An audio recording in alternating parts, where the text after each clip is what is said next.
Quand on a une suite dans un espace métrique, on peut construire d'autres suites à partir de cette suite originale-là en sélectionnant seulement quelques éléments de la suite originale. Par exemple, si j'ai une suite x1, x2, x3, x4, ainsi de suite, je peux construire une nouvelle suite en ne sélectionnant que les éléments avec un indice impair dans la suite originale. Alors, je peux construire une nouvelle suite qui aurait la forme x1, x3, x5, x7, où chacun des éléments de cette nouvelle suite-là sont pigés de notre suite originale. Ou je peux décider, par exemple, de prendre les éléments avec un indice pair, donc construire une nouvelle suite, x2, x4, x6, et ainsi de suite, ou toute autre sélection d'éléments dans ma suite originale. Alors ça nous mène au concept de sous-suite, et c'est ce qu'on va étudier dans cette capsule ici. Alors, je vais commencer par définir ce que j'entends par une sous-suite. On a une suite Xn d'éléments dans un espace métrique ED, et puis je vais sélectionner des entiers positifs, N1, N2, N3, ainsi de suite. Donc, j'en ai une infinité d'entiers. OK? Et donc, ils doivent satisfaire la relation que, bon, N1 doit être plus grand ou égal à 1, mais N2 est plus grand que N1, N3 plus grand que N2. Donc, c'est une suite strictement croissante d'entiers. Hein? Donc, par exemple, je peux avoir 1, 3, 5, 7, ainsi de suite. Ou je pourrais avoir 2, 4, 6, 8, ainsi de suite. Ou toute autre combinaison d'entiers qui s'en va jusqu'à l'infini. Alors, en ne sélectionnant parmi cette suite ici seulement ceux qui ont ces indices-là, je construis une nouvelle suite, XNK, donc XN1, XN2, ainsi de suite, que j'appelle une sous-suite de la suite XN. Donc, c'est ce que j'entends par une sous-suite. Donc, par exemple, on a déjà étudié à quelques reprises dans la droite réelle la suite 1 sur n. Hein, donc, 1 demi, 1 tiers, 1 quart, et ainsi de suite. Hein, donc, dans l'espace métrique R avec valeur absolue. Alors, si je décide de poser pour chaque entier k, nk égale à k carré. Hein, donc, je vais avoir les entiers ici. 1, 4, 9, 16, 25, et ainsi de suite. Donc, dans ce cas-là, on obtient la sous-suite.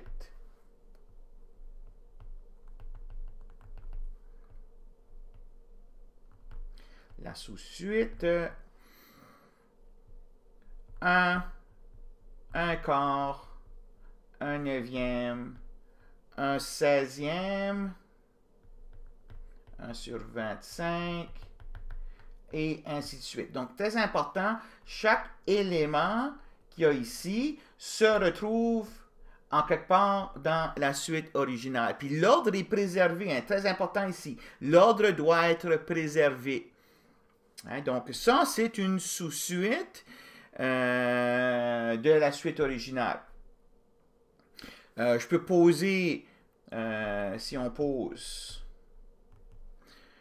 nk égale à 6 fois k, on obtient la sous-suite.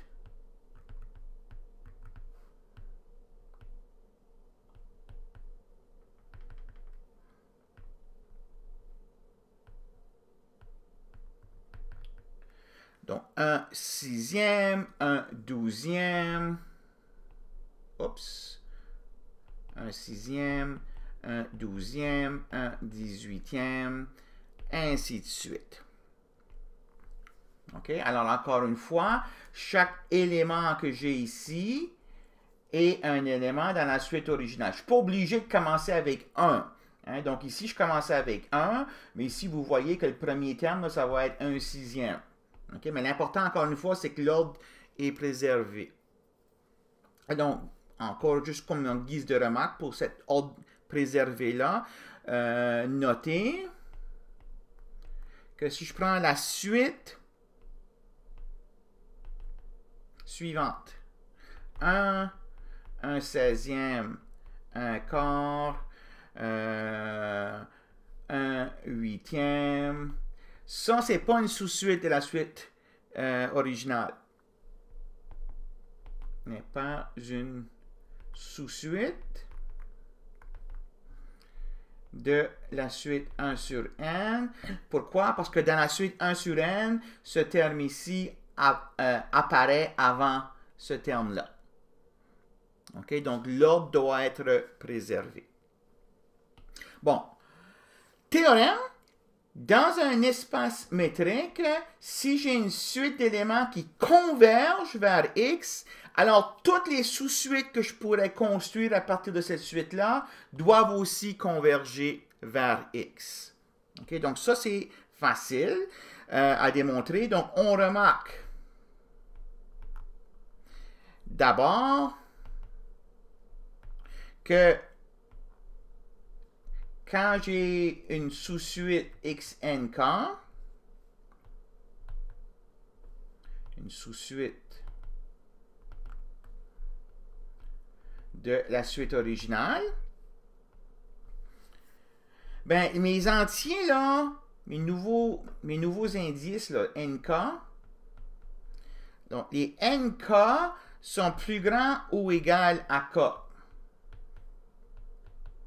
Ça, c'est en vertu du fait que j'ai cette relation ici. Donc, les nk sont des entiers, puis ils satisfont cette relation ici. Hein, donc, N1 est plus grand que 1. N2 va être plus grand que N1. Donc, ça peut être 2 ou ça peut être quelque chose de plus grand que 2. Mais l'important, c'est que ça va être plus grand ou égal à k. Et ainsi de suite. Okay, donc, le kème élément ici, là, il est plus grand ou égal à k. Ensuite, si la suite, si je prends pour acquis que la suite xn converge vers x, ça veut dire quelque chose en termes d'epsilon delta. Ça veut dire, pour tout epsilon positif, il existe un entier n majuscule tel que lorsque n minuscule est plus grand que n majuscule, ça implique que la distance entre xn et x est plus petite que epsilon. Donc moi maintenant, je vais montrer que la suite, étant donné cette propriété ici, que la suite xnk converge aussi vers ce même x-là.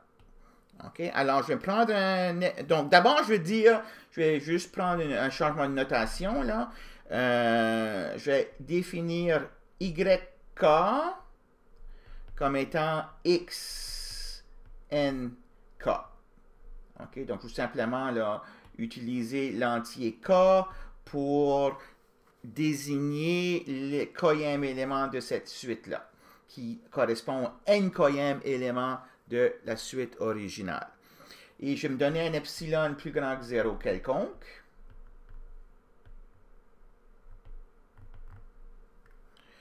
Et je vais prendre le même n,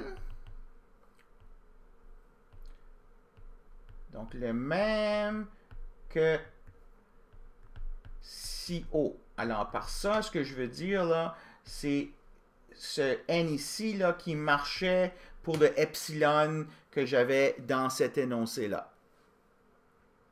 Mais dans ce cas-là,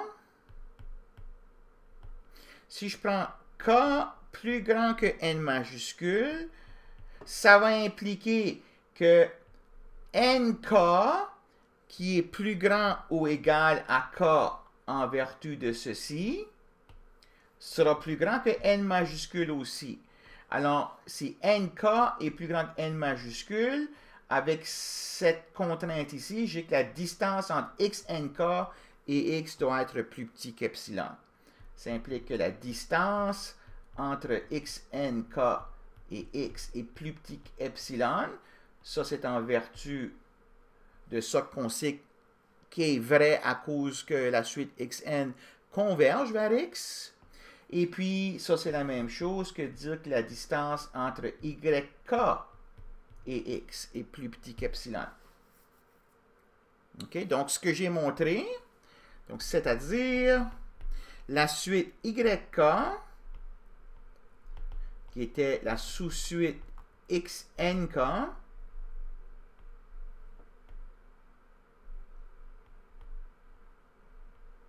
elle aussi converge vers X. OK? Donc, si j'ai une suite qui converge, toute sous-suite de cette suite-là doit converger vers la même limite que la suite originale. Il y a un corollaire intéressant ou important à ceci, c'est si j'ai une suite, puis je suis capable de construire à partir de cette suite-là deux sous-suites qui convergent vers des limites différentes, ben il faut que la suite originale diverge. Parce que sinon, ça contredirait le théorème qu'on vient de montrer ici. OK? Alors, exemple, considérez la suite moins 1 à la n dans la droite réelle. Ben, je peux construire une sous-suite moins 1 avec des exposants pairs, 2K. Donc, dans ce cas-là, j'ai la sous-suite 1, 1, 1, 1, ainsi de suite. Ça, c'est une sous-suite de la suite originale ici. Celle-là, c'est clair qu'elle converge vers 1. C'est une suite constante. Tous les éléments ont la même valeur, 1, donc elles convergent vers 1. Ça, c'est facile à montrer là, avec epsilon n majuscule. Je vous le donne là, comme défi de le démontrer. Mais c'est vrai pour n'importe quelle suite constante. Je peux aussi prendre la suite moins 1 à l'exposant 2k plus 1. Donc ça, c'est la suite moins 1, moins 1, moins 1. Alors, celle-là, elle converge vers moins 1. Donc, à partir de ceci, puis le corollaire qu'on a ici, on peut en conclure que la suite originale ici diverge. Alors, la suite moins 1 à la n diverge. Okay? Juste une note en passant, là, qu'un autre corollaire possible, c'est si on a une suite xn, puis que c'est possible de construire une sous-suite de cette suite-là, qu'on peut démontrer diverge, okay? Alors, par ce théorème ici, la suite originale doit diverger aussi. Donc, c'est pas nécessaire. Donc, si on veut, c'est un corollaire qui est différent à celui-ci. Ici, on utilise le fait qu'on aurait deux sous-suites qui convergent vers des limites différentes. On peut aussi utiliser le fait que si j'ai une suite, puis j'ai capable d'extraire une sous-suite qui diverge, ben la suite originale doit diverger aussi. OK? Alors, voilà pour cette capsule ici.